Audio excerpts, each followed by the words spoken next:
Hey everyone, Eric Watson here, freelance writer, player of games, writer of words, recorder of videos, and tabletop role-playing aficionado. Welcome to what I believe is the final live stream session of Crafting the Deep, which I build right and prepare for our next session of Call from the Deep, because our next session of Call from the Deep is going to be our final session tomorrow.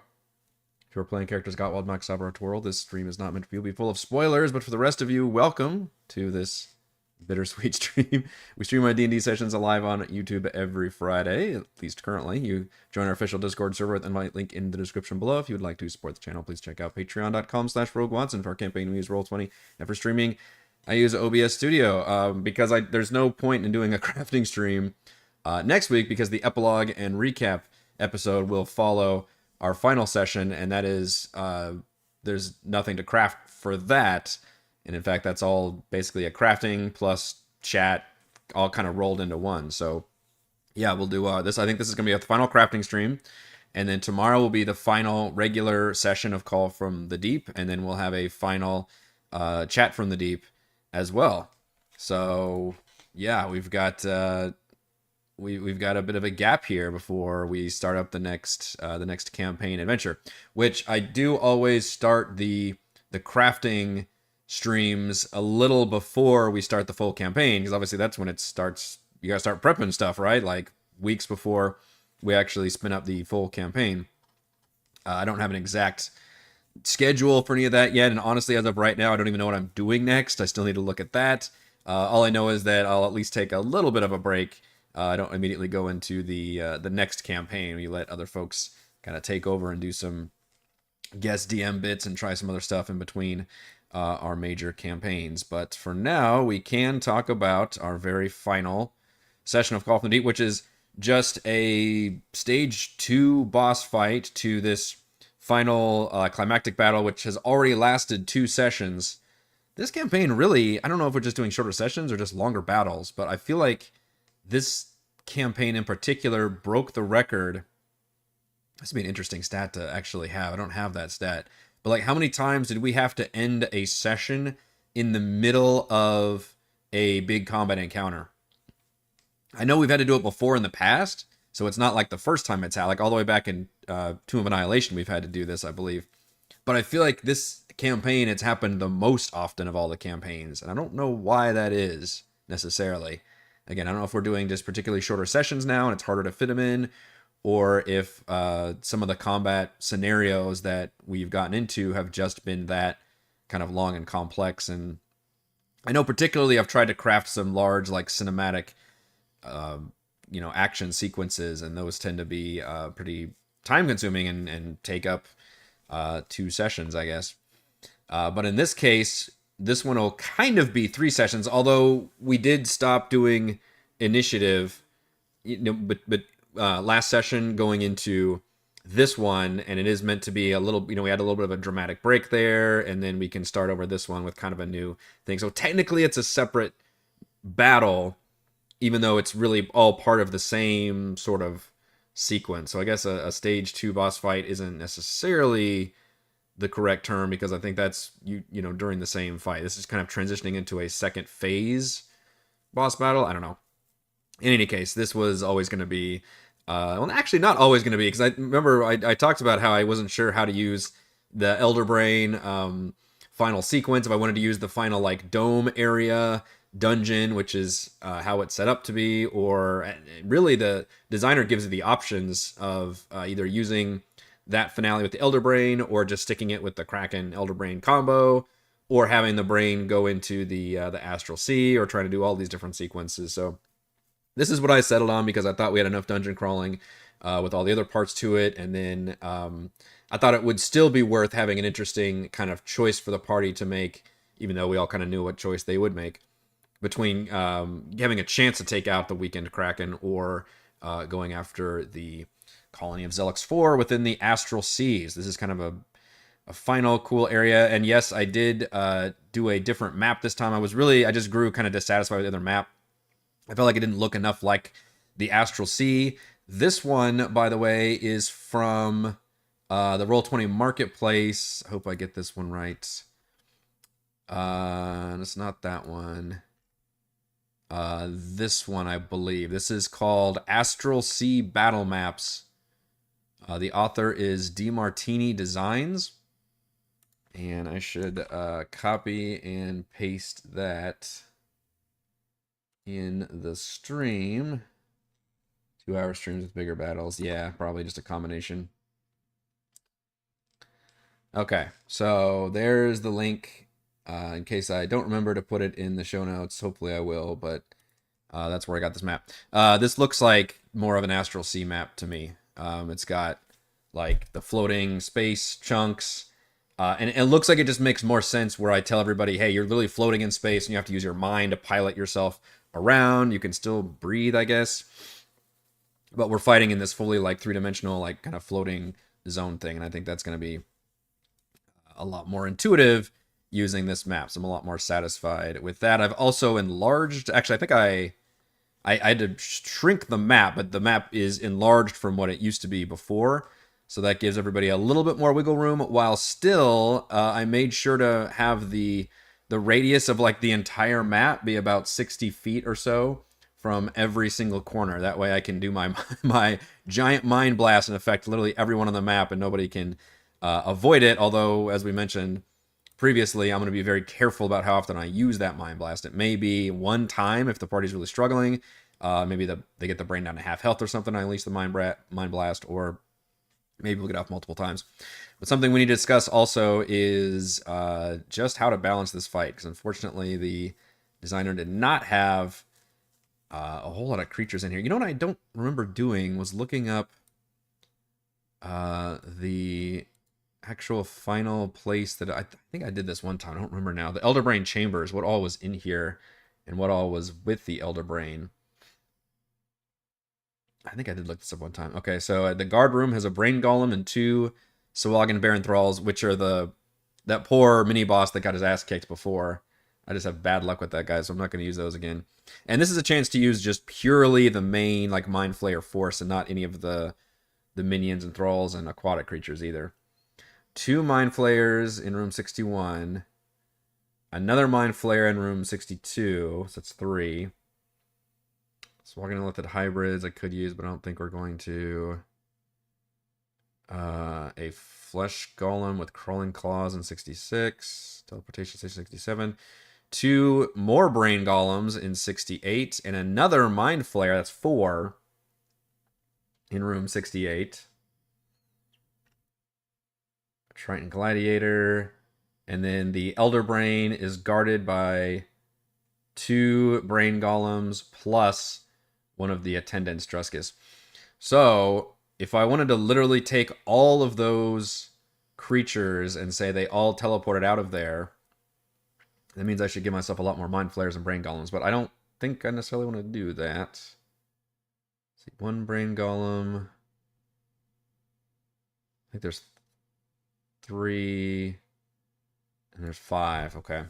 So the final fight only has Zelix 4 with 2 Brain Golems and the Attendant. And then we can also look at the Fractured Hand, which is where I'm basing this final sequence on. And all it has is 4 Githzerai Zerth Thralls. I don't think there's anything else in here. There's 4 mutants somewhere nearby. I don't remember what the mutant stat block is. The fuck is this stat block? Sleep Gaze, Slam Attack. Huh. Okay. I remember looking at this one. Interesting. What's the CR for Githzerai Zerth? CR6. Wow. So 4 CR6 minions. Are they like monks? Unarmed strike, does psychic damage. AC of 17, yeah. Monks with Phantasmal Killer and Shield. Man. Minions with Shield, that's a pain in the butt to fight. Actively give them like 22 AC. So that's what I'm looking at for final balance. I don't think I want to use any Thralls here. I think this is just going to be pure Mind Flayers, but I do like the idea of the Brain Golems being guards. So the Attendant here. So I guess the question is, do I want to increase the number of Mind Flayers and or Brain Golems for this final battle? We're going to empower Toril. I think we figured that out last time. Toril is going to get a upgraded Tentacle of the Deep, which is kind of doubles all of its abilities. And then he's got the Lightning Strike, which I forgot who it was. Is AZ Fishhead that talked about maybe giving Toril a multi-hit with the Lightning Strike versus just the one, basically using his action to do lightning damage, which is still cool. But if you break it down by damage, it's still probably pretty similar to what Toril can do, and plus the brain actually has really terrible AC, so any to hit attacks are going to be pretty good against the brain. I'm not really using a wall of force or anything. The brain is supposed to be pretty vulnerable here. The hit points, honestly, you're probably going to see me cheese these hit points because as low as this guy's AC is, I mean, the brain could easily take 100 hit points in a turn, probably like 70 plus damage in one round easily if the party decides to focus fire on the brain. And they should, because it's the boss. I don't really have any... I think it specifically says it doesn't even have its wall of force around it, doesn't it? Rusting pool, same properties. It was not protected by the same glass dome. Doors to enter are Qualith. Door locks. The DC to open them by any means is 30. Any remaining mind flayers that enter the astral plane defend Zelix 4 here. I'm not going to put any doors in the way. That's just kind of pointless. So, we could add more Mind Flayers. We have to be careful about using their Mind Blast, although they would be careful about using it too. They would not target the brain with Mind Blast. We also talked about having the Mind Blast possibly, or like these Brain Golems be immune to psychic damage. Maybe it doesn't necessarily heal them like I was initially thinking, but maybe they're at least immune to psychic damage. And that would allow me to use Mind Blast a little bit more. But the bad thing about Mind Blast is it does have a chance to stun. A really good chance to stun. And that is a devastating lockdown for the party. And the fact that the cone easily hits like all party members is also really tricky. Is the Elder Brain? Elder Brain is also not immune to psychic damage. If anything, I feel like brain creatures should be vulnerable to psychic damage because they're just brains. So maybe I should keep that limitation that they still have to worry about how they're targeting with their Mind Blast. And in that case, the Mind Flayers are really only using their tentacle attacks, their melee attacks, which are still pretty good. Because then they have a chance to... Actually, I forget, they can stun just with their tentacles, can't they? If they hit somebody with the tentacle, it deals damage, and if the target is medium or smaller, which I guess only one would be immune would be Gottwald, they are grappled with an escape DC 15, and they must... Okay, they do get a save on top of it. And must succeed a DC 15 intelligence save or be stunned until the grapple ends. So that's pretty bad, because then if they remain stunned for up until the Mind Flayer's next turn, then the Mind Flayer can use Extract Brain. And if they're stunned, I think they get advantage on that attack, don't they? I've never actually been able to use their Extract Brain after all this Mind Flayer-ness.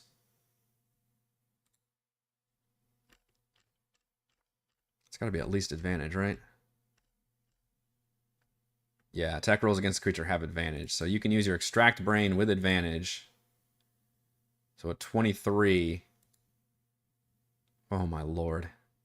And that deals an average of 50 damage. And auto kills. If that kills you, that can only be used on an incapacitated humanoid grappled by the Mind Flayer. So you can only use it if they are still... If they've been attacked by the tentacles, successfully attacked, and they failed to save, and they're still in that situation by the time it's the Mind Flayer's next turn, and the Mind Flayer hits with their Extract Brain, although they do have advantage on it. And if that deals enough damage. So that is a lot of things that have to happen This damage reduces the target to 0 points. The Mind Flayer kills the target by extracting and devouring its brain.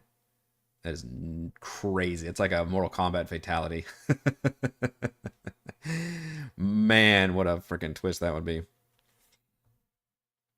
If the golems hit, do they deal brain damage? They should. It's all brain damage. Zing. Will I get a chance to use Extract Brain in this final battle? This would be the chance to use it, I think, because we've got multiple Mind Flayers. I can throw around Dominate Monster a few times with some of the Mind Flayers. That's like the only ability they have. I would be very careful to use Mind Blast. But Tentacles and Extract Brain could both be real nasty. But it is interesting that they have to wait another round to do it. I need to make sure that 2024, just to see if it actually works by the same logic. So I do find it's interesting to see the updated versions. I know that the Mind Blast, I believe now does half damage if they make the save.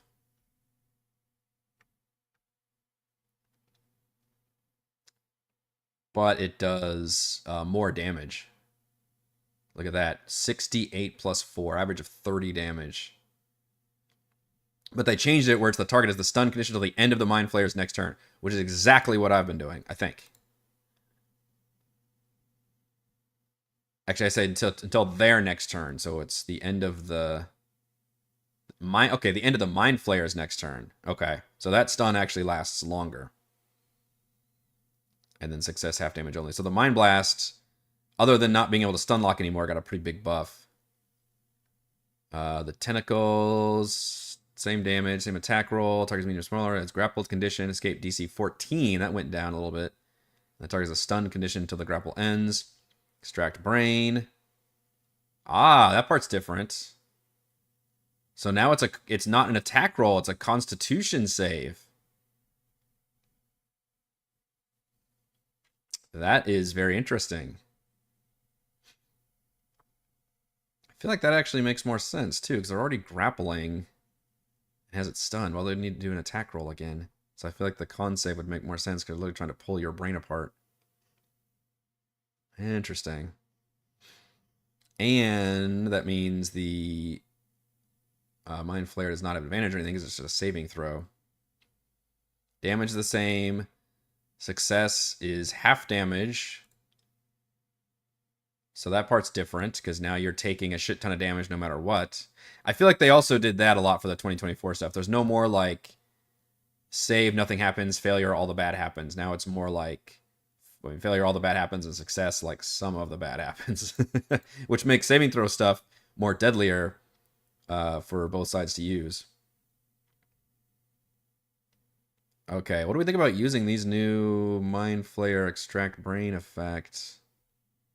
Still has magic resistance. Still has Dominate Monster. Ooh, they give the Mind Flayer a lot more hit points. Average of 99 hit points. And gave it a straight up 15-foot flying speed. Damn right. That's actually shocking they didn't have that before. That's right, they had at-will levitate. That's what it was. But levitate, I think, caused concentration. So whenever they'd have to dominate monster, they have to like touch the ground. It's not going to matter in here because they're all going to be flying around with the astral plane anyway.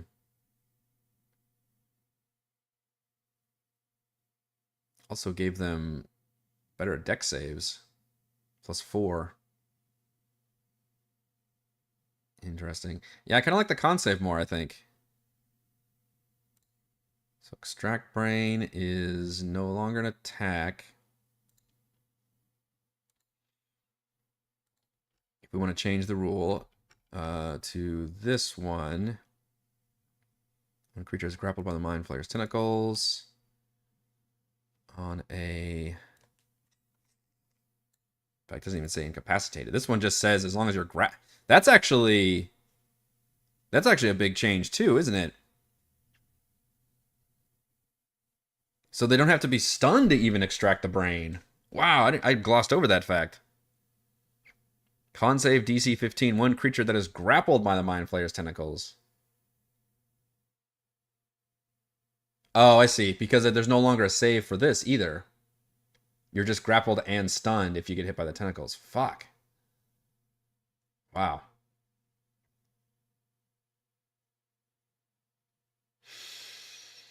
Okay. So you have to, like, your buddies have to free you or you're in trouble.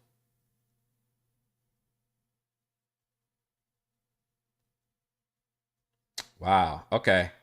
Well, let's try it. Said I wasn't gonna use too many 2024 stuff, but when we're in the late game and the party's pretty strong, I don't mind maybe busting out a few of the monster additions here, and I do feel like the Mind Flayer could get a little bit of a glow up. So we lower the DC to 14. It is grappled, escape DC 14. And the target has the stunned condition. Target is stunned until the grapple ends. That's devastating. For sure. So if that hits, you're grappled and stunned. What a big swing that is then. And then extract brain can only be used. It doesn't even say humanoid, it just says creature. Creature grappled the Mind Flayer. The target must make a DC 15 Constitution saving throw.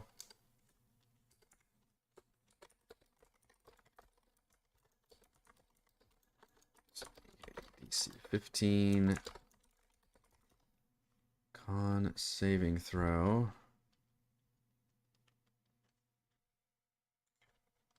And then taking 10d10 piercing damage. Double brackets. 10d10 on failure. Half as much damage on success. If this damage reduces the target to 0 hit points, the Mind Flayer kills the target by extracting and devouring its brain. So you can even make the save, but if you have low enough hit points, it'll still fucking kill you. That's sick.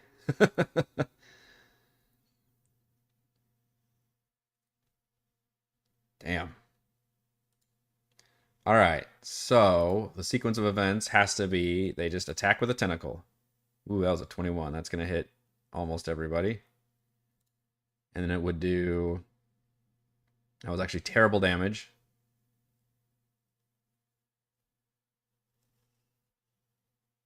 $11 psychic damage is terrible, but they become grappled and stunned. If that hits.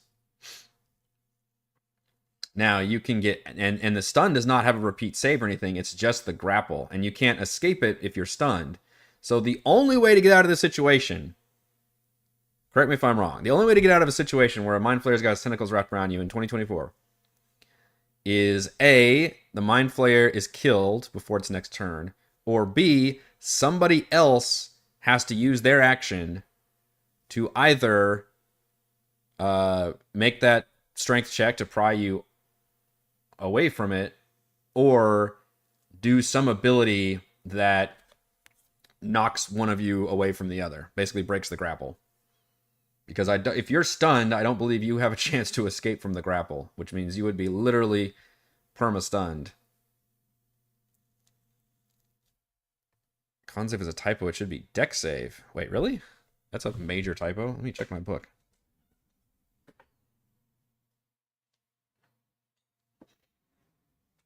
That's more than a typo. All right, now you're going to make me bust out the book and look up Mind Flayer. We got Mage, Marilith, Medusa, Mephit, Merfolk, Miro, Mezaloth, Mind Flayer. Nope, it says con save in the book.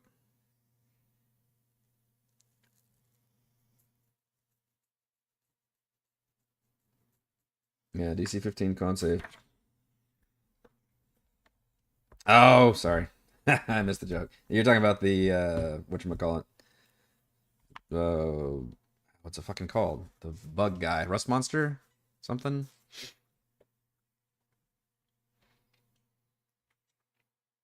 Man. Okay, so tentacles to extract brain. What I won't do is give it more hit points, though. I'm not going to make that change. We'll keep them at the 70 hit points versus the 99 it's at now. And then the flying part doesn't really matter. And also the Mind Blast. I think I'll keep that the weakened version, which is only 48 plus 4 damage instead of 68 plus 4. And the stun only lasts until the creature's next turn, and there's no half damage. So I'm not using the updated Mind Blast at all. Well, I'm using my nerfed version, which is just the stun only lasts 1 turn. Carrion Crawler, thank you. It was some kind of buggy creature.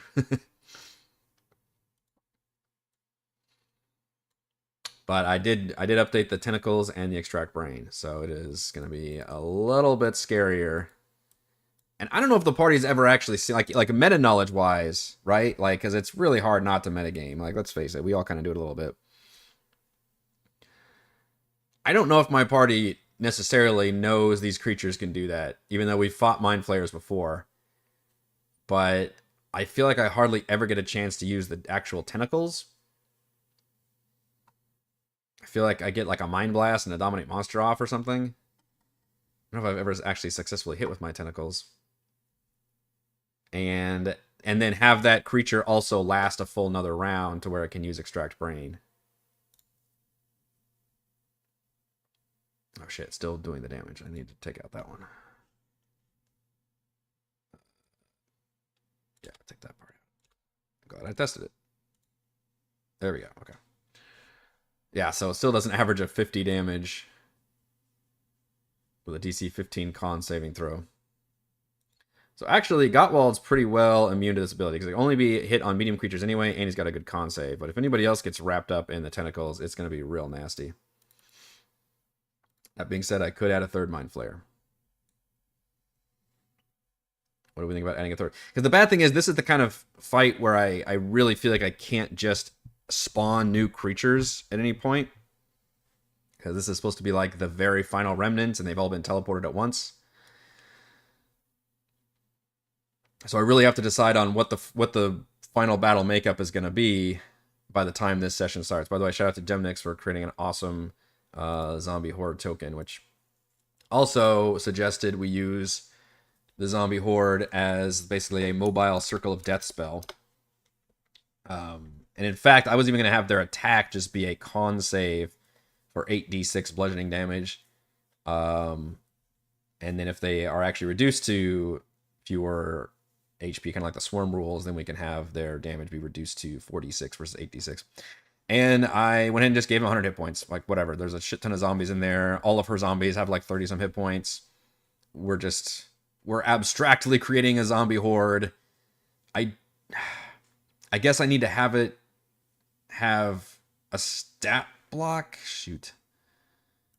I mean, I would probably just use the zombie stat block still, in terms of like saves and stuff.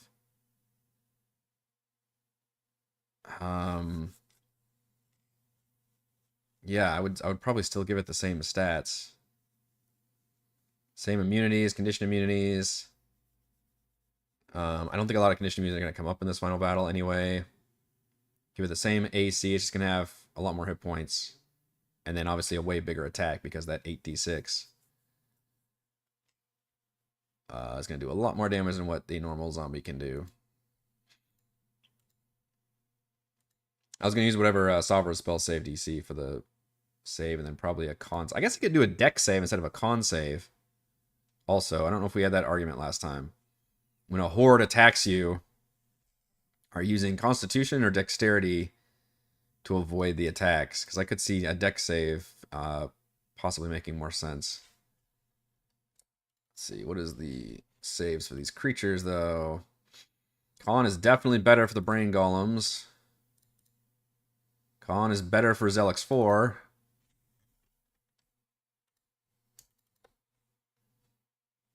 The zombie's a Mind Flayer's natural predator. It makes sense, doesn't it? I don't know. I feel like zombies and Mind Flayers are kind of at the same level of the food chain. They both like brains. They both eat brains. So they should be buddies. They should be symbiotic bros. Symbros. Symbrios. Should be a name for something. And then Con and Dex are actually the exact same for Mind Flayers. +1 on both. Not great with the physical saves, the Mind Flayer. We do have our martial themed Mind Flayer here. I don't know. My mini bosses tend to get their asses kicked, so we'll see. He's meant to not even use his tentacles. He likes using his Mind Blade attack, which does a lot more damage. Actually, no, I forgot. Yeah, his multi-attack is 2 with a Mind Blade and 1 with the tentacles. Damn, so if that's the case, do I need to change his stat block too? Probably. I'm glad I checked that. Shoot, yeah, I need to update his stat block and make it the same as the others. That's pretty crazy. He gets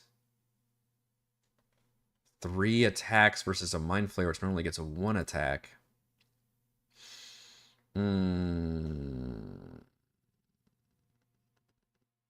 Has that been true of all the attendants? Do all the attendants get a triple attack like that? Or is it just because he's the martial guy? I may actually nerf this guy. Just make him do his 2 Mind Blade attacks and then have his extra features. He can reroll a save. He can do things when he attacks. Menace, shove, trip. I don't think the last 2 are going to do anything. He can regain hit points once per battle. And then once per attack coming in, he can add 3 to his AC, which he's already got pretty good AC at 18. Would be under creatures, named NPCs. Let's see. Driscus was one of them. Driscus had no multi-attack. We just used Luzragal. Luzragal had no multi-attack. Then Diliosk was the other one. Also had no multi-attack. Alright, because they were all more spellcasteries. So it feels weird to go from 0 multi-attacks to 3. But I'm okay with using 2, I think. So I'm actually going to take that. We're just going to let him do 2 attacks with his Mind Blade.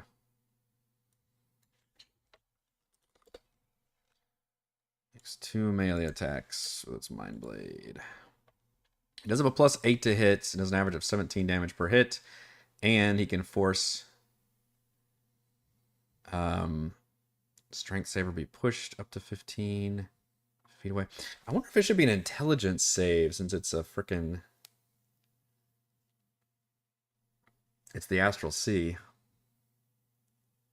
And then I think we're going to not have prone be a thing in the Astral Sea either. Are there better Battle Master things I could give him?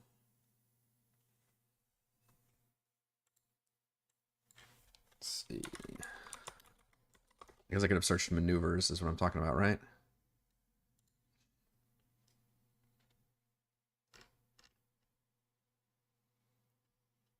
Let's see. Maneuver options. Is that a different section? Let's see. Swap places, ambush, commander strike. Place one of your attacks, direct one of your companions to strike.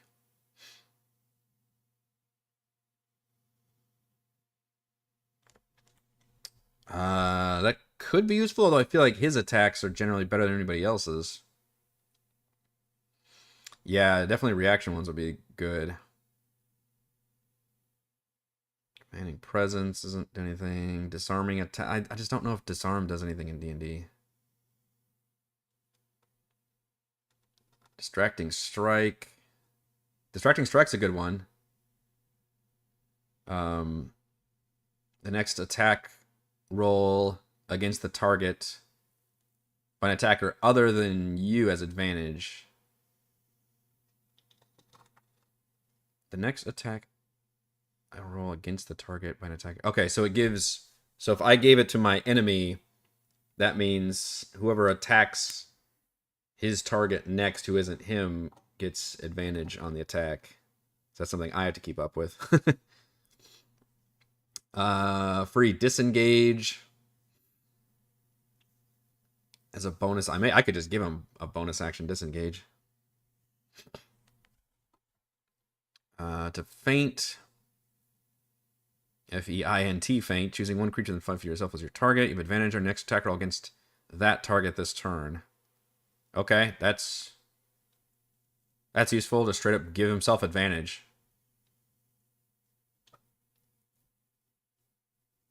Yeah, I could give him a bunch of bonus actions and then choose like which bonus action I want to use any turn. Goad the attacker into attacking you. Add the superiority die to the attack's damage roll. The target must succeed on a wisdom save. Have disadvantage on attack rolls against targets other than you. That's just awesome because D&D has so few like tank abilities, and that's such a tank ability. Like, no, you got to attack me or you have disadvantage. Although these assholes, you give like Mac and I mean really anybody disadvantage, they still have like a +10 to hit. Like, it's fucking crazy.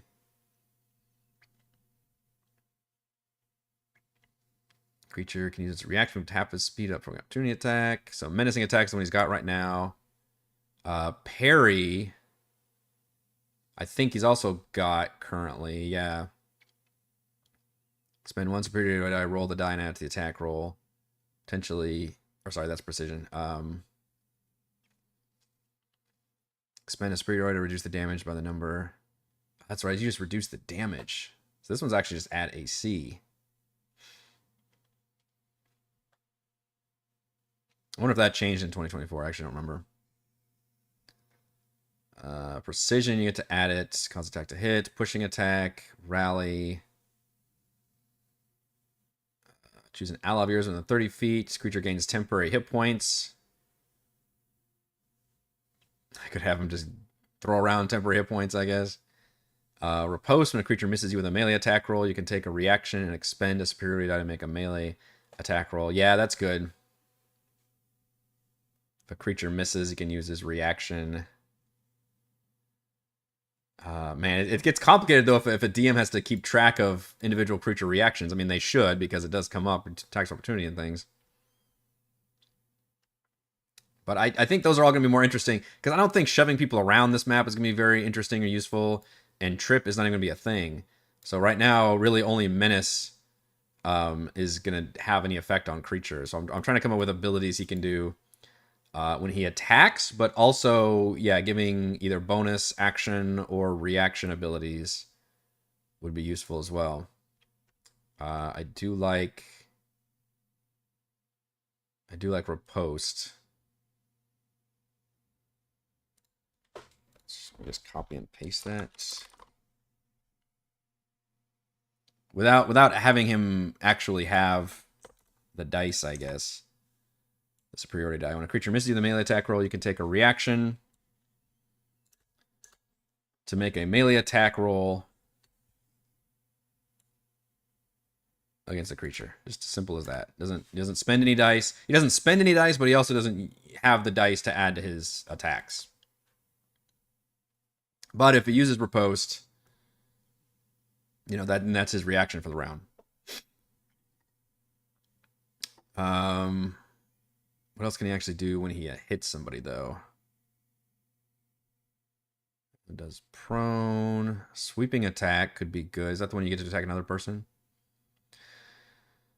Can damage another creature. Choose another creature and then fight the original target within your reach. If the original attack roll would hit the second creature, it takes damage equal to the number you roll on your superiority die. The damage is the same damage, same type, double the original attack. So you don't even actually have to hit the second creature, right?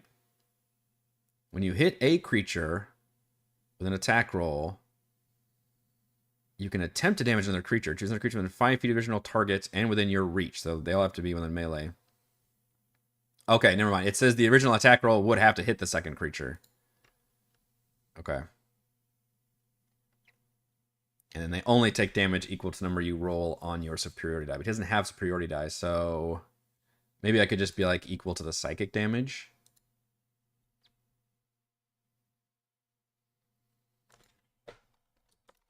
All right, so let's change these things around.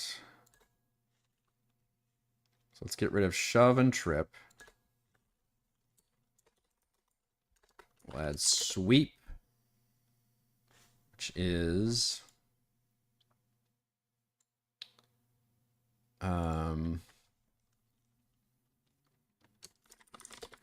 There's another creature within 5 feet of the target and within reach.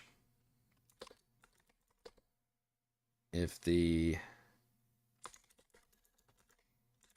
original attack hits them, they take damage equal to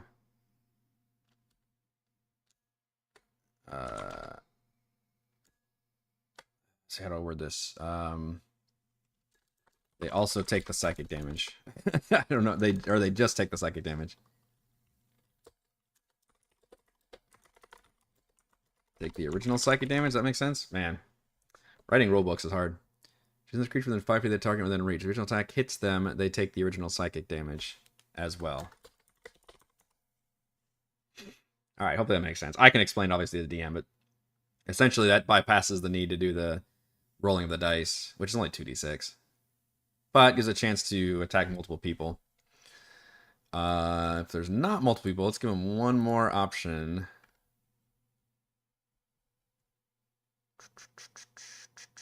Something to do with advantage or disadvantage would probably be the easiest to do. Precision attacks only if you miss, and then it does involve rolling a dice. Already got menacing attack. Maneuvering attack lets you have somebody else move. Lunging attack, you move. You attack. Goading is probably... Or the feint. Well, feint, let's see, that's before you would attack. You can use feinting attack as a bonus action. That might be a little too powerful. Excuse me. If I just give him a bonus action feint attack, like every turn he can use his one bonus action to just give himself advantage on one attack roll, I guess. Out of the two. Or distracting strike. Distracting strike. Distracting strike helps allies hit his targets. Goading attack. Yeah, I think I like goading. Well, it's also a wisdom save, which is the same as menace. Actually, menace is just better than goading attack, isn't it? Because then you have the frightened condition. Isn't that better? Like mechanically? Let's see. Attack drive the wisdom saving throw of the frightened condition until the end of your next turn. And the frightened... I shouldn't have clicked that. I had the condition tab up somewhere. Where is it? There it is. This frightened already gives you disadvantage. Disadvantage on ability checks and attack rolls while the source is sphere within line of sight and can't willingly move closer.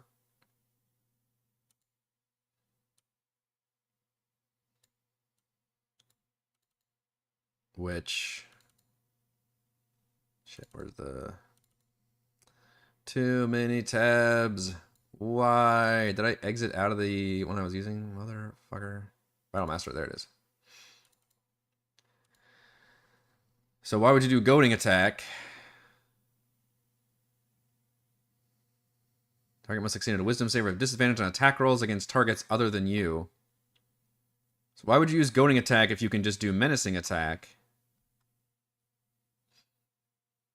Because both of them are the same wisdom save. Goading attack means you have disadvantage on everybody except you. But menacing attack gives you the frightened condition, which means you have disadvantage on all attacks anyway, as long as you're in line of sight. So the only reason to use goading attack instead of menacing attack is if you're fighting a creature that's immune to the frightened condition, or has maybe advantage against being frightened. Which, I guess, would come up occasionally. But in my point of view, I don't see a reason to give him goading attack if he's already got menacing attack.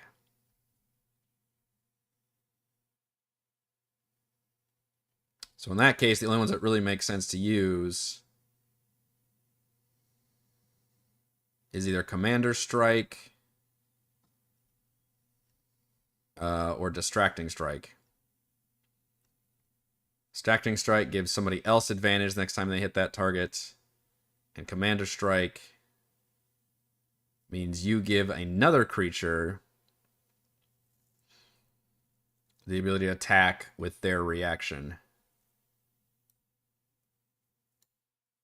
Which sounds pretty cool. Probably wouldn't be able to use that on Zelix 4 because Zelix 4 is not under the hierarchy of Thurserelli, but for sure would be able to like direct a Brain Golem or another Mind Flayer.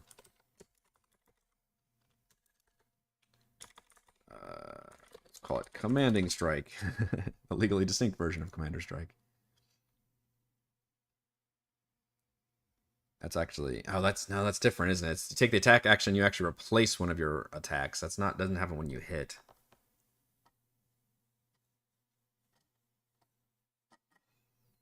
That's not good then, because his attacks are good. So I could change it around and just say he can also direct somebody else to use their reaction. But that feels too powerful to do as part of an attack.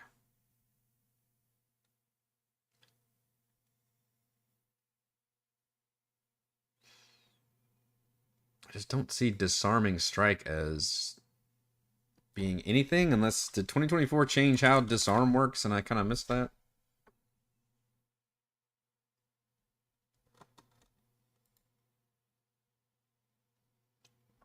Just because I feel like you can always grab an item and it's no big deal. I guess another creature could use to pick up an object. If I click object, what does that mean? Explain to me what object means, D&D. It is hyperlinked. Is object in the rules definitions? It sure fucking is. An object is a non-living, distinct thing. All right, yeah, that's a definition. Composite things like buildings comprise more than one object. See also breaking objects.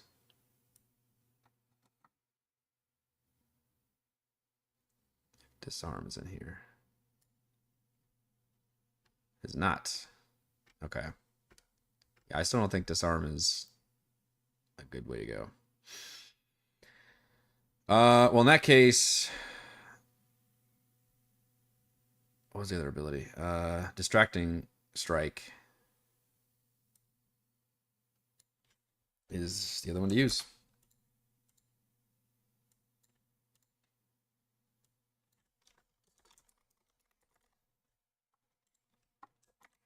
The next attack roll against the target by an attacker other than you has advantage. The attack is made before the start of your next turn.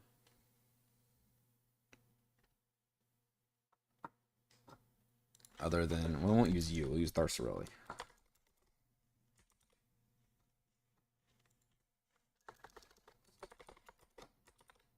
Thurserelli's next turn. All right. So we still have Menace. It's a DC 15 Wisdom save. Become frightened. Sweep. If there's two people next to each other.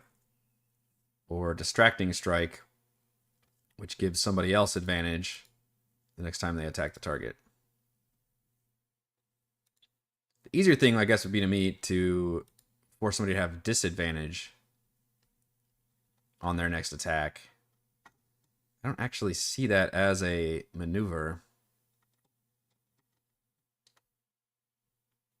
Interestingly enough, because I'd rather have something the player tracks than I track. I guess I could just change it myself.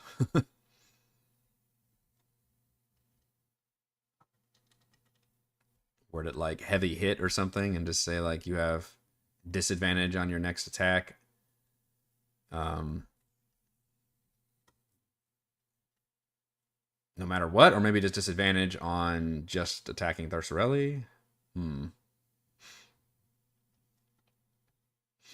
Actually, the best way to give a tank character the ability would be through spells. There's some spells that I think kind of turn you into a bit of a tank. There's, not necessarily command, although command's a good one. I think there's some spell that it's like the opposite of Sanctuary. I think, or maybe I'm making that up. Where you have like disadvantage to attack anything except the target. There should be a thing that's opposite of Sanctuary. All right, so we still have reaction We have 2 reactions. So I'll have to choose every round to either add 3 AC to one melee attack or be able to riposte somebody if they miss with a melee attack.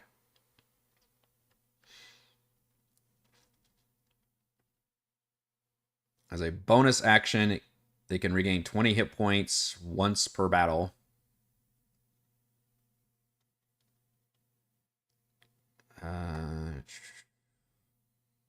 Can reroll a saving throw.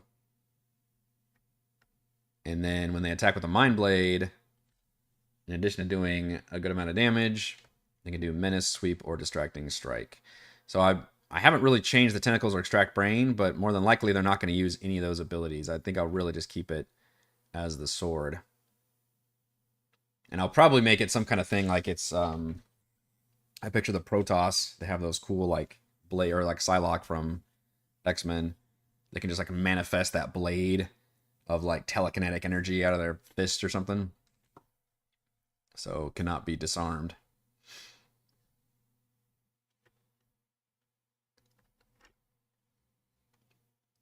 But it does both slashing and psychic damage. I'm putting all this work into it, and this creature's probably just going to get fucking banished. Although he does have a +7 to saving throws and magic resistance and can reroll a save. So, it got a lot of tools. I just tested it, and I rolled a... No, wait, that's not right. I rolled a +3?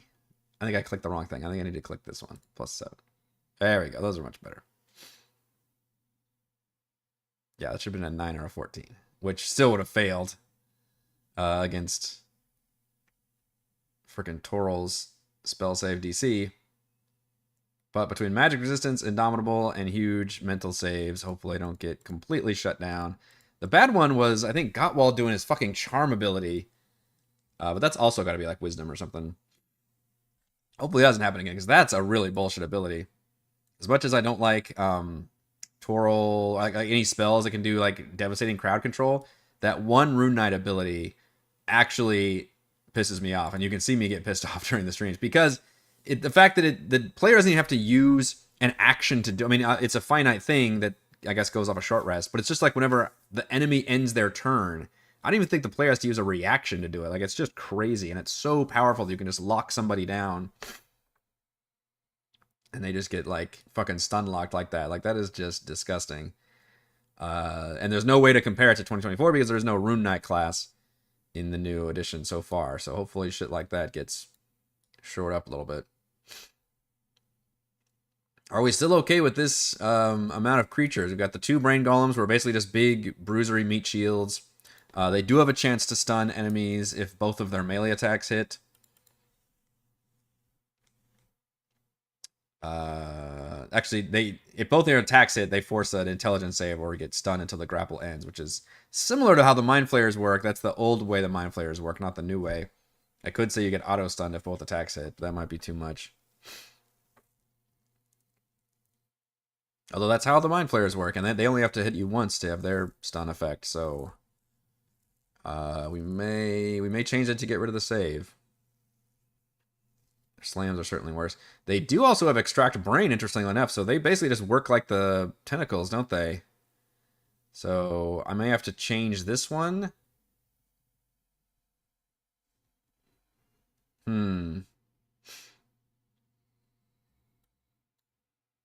Is that how the original Eater of Knowledge works too?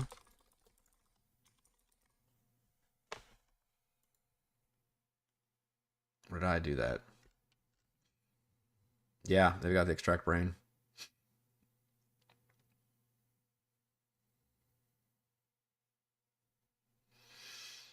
But it's an attack and not a save, but the new one is a save. So I feel like I should update that also to be a save. Interesting that it does slightly less damage than a Mind Flare. They're not quite as good at extracting brains. Goading, disadvantage attack on allies, and menacing at disadvantage attacks on you. Well, yeah, but menacing also grants the frightened condition, which gives you disadvantage on everything. So to me, that's just straight up better. Also disadvantage on ability checks. Now, granted, frightened, you have to be in line of sight. So depending on the battlefield, that could be different. Although if you're in melee range anyway when you're using your menacing attack, then I feel like you would always rather use menacing attack than goading attack. Except the exception being is obviously if a creature is immune or resistant to frighten, then goading attack becomes a lot better. And it's possible you're fighting a bunch of, I don't know, undead or ghosts or something. Because goading has no such restrictions. That's just how that attack works. Whereas the other one uses the frighten condition, and frighten can appear under immunities. But I would always rather frighten a target if I can. All right, so we're gonna have to change this one to no longer dealing damage. Instead, it does 10d8. So let's say copy the Mind Flayer. Extract Brain. Creature. By the Brain Golem. I guess we have DC taking 8d10. Or was it 10d8? Fuck. I don't remember. Shit. 10d8. Okay.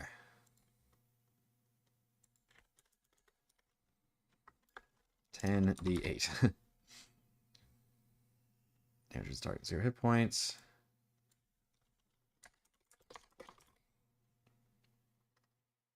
But it still extracts and kills. Extracting and absorbing its sweet, sweet brain juices. It's a flavor text I'm including on there.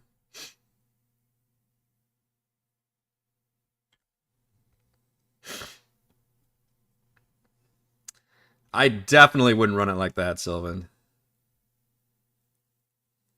Turn around and not focus on another target. Players would probably try to argue that, but I'd be like, nah, that's not gonna work. To me, line of sight, I would use like miniatures rules. I'd like facing isn't gonna matter. It's just pure.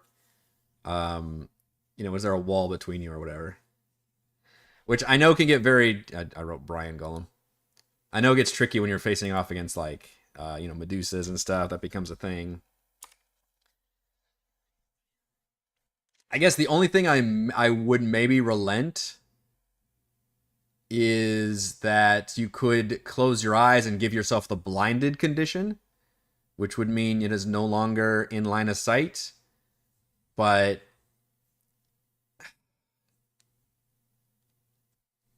I mean, mechanically, I think that's the exact same. Although you may have a case where somebody's got like blind sight or something, and there'll be a weird way they can kind of circumvent. So I feel like there's a weird rules case there. You're trading frightened for blinded. All right, so we updated extract brain on the brain golems. Grappled by the brain golem. But the brain golem only does.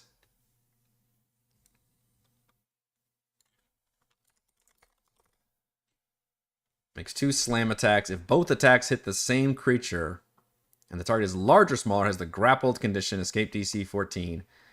Now, if we want to keep it the same as the Mind Flayer, we would say you're also stunned. But if we want to give players another chance, we can say must succeed at DC 15 intelligence, which is how the original Mind Flayer works.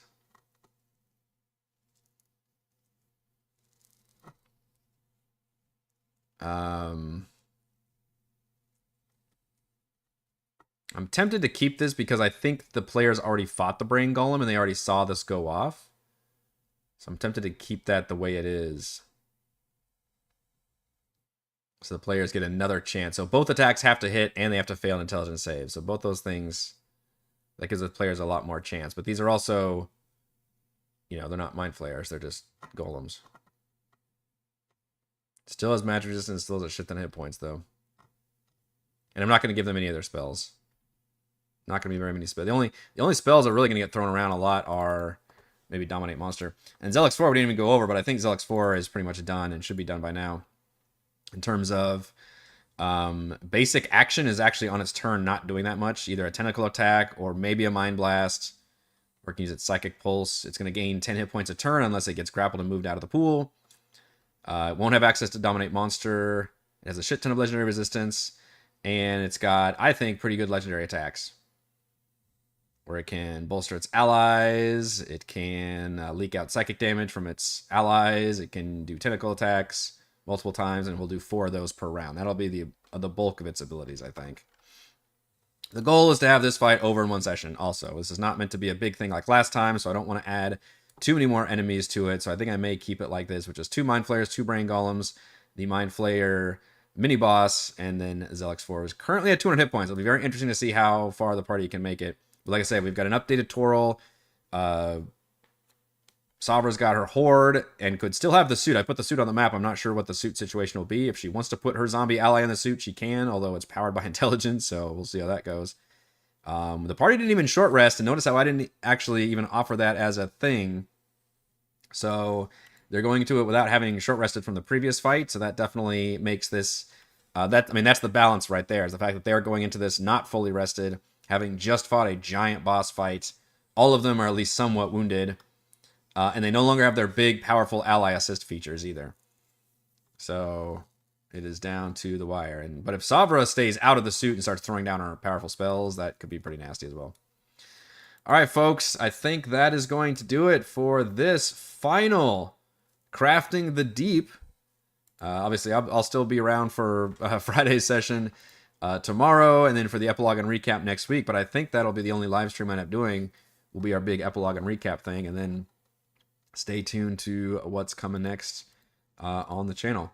Shoutouts to Platinum patrons Joe, Will, Thomas, Stan, Brennan, Zensider, Roleplay Roll, Christopher, Corey, Big Nut, John F, John L, Nathan, Cam Chris Lake, Counselor, Andrew, Stephanie, Jason, Lumbius Boys, Warden, Harold, Uno, O'Neill, LLC, Tom, They're Eating the Dogs, Caleb, Marcus, Nuggy, Hugo, and Gold Patrons, RPG Paper Crimes, Pretty Boy, and Yuma Does It Lounge, Jerome, Nathan, Vasagator, Scott Rappus, Jory, Glenn, and Mark. Thank you all very much for your support. Thank you so much for joining me for all these Crafting the Deep streams. I love doing these. It's been really fun to chat with all of you and integrate a lot of feedback and advice and things into my campaigns, and it's been just extremely useful for me to keep me working on D&D throughout the week. I'll see you tomorrow for our final session.